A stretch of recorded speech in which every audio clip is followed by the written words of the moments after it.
Welcome to our channel. Today we how to authorize MetaMask for Arbitrum dApps with confirmations. Quick tutorial step by step clearly.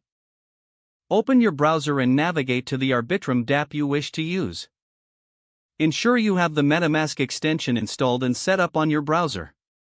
Click on the MetaMask icon in your browser toolbar.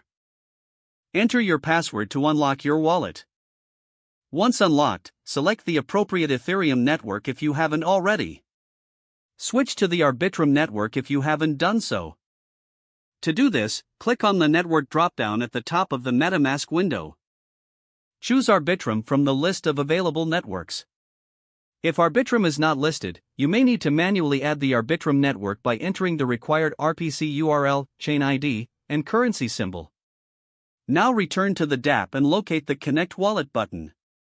Click the Connect Wallet button to initiate the connection process. Select MetaMask from the list of supported wallets. A MetaMask pop-up will appear requesting connection access. Review the connection details shown in the pop-up. Confirm the connection by clicking on the Next button. You will then see a confirmation window asking for permission to connect your wallet to the dApp. Click on the Connect button to authorize the connection.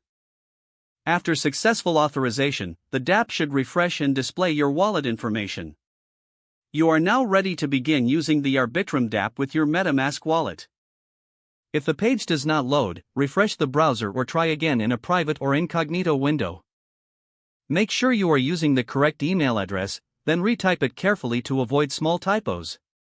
If your password is not accepted, use the reset option and create a new strong password you can remember. Check your spam folder for verification or security emails, then complete any requested confirmation steps. Enable two-factor authentication if available to improve account security and reduce unauthorized access risk. After signing in, review your profile details so your contact information and settings are accurate and current. If you see an error message, note it down and try again after restarting your device and internet connection. Log out when you finish, especially on shared devices, to keep your account and payment information secure. If the page does not load, refresh the browser or try again in a private or incognito window. Don't forget to like this video and subscribe to our channel for more step-by-step tech guides.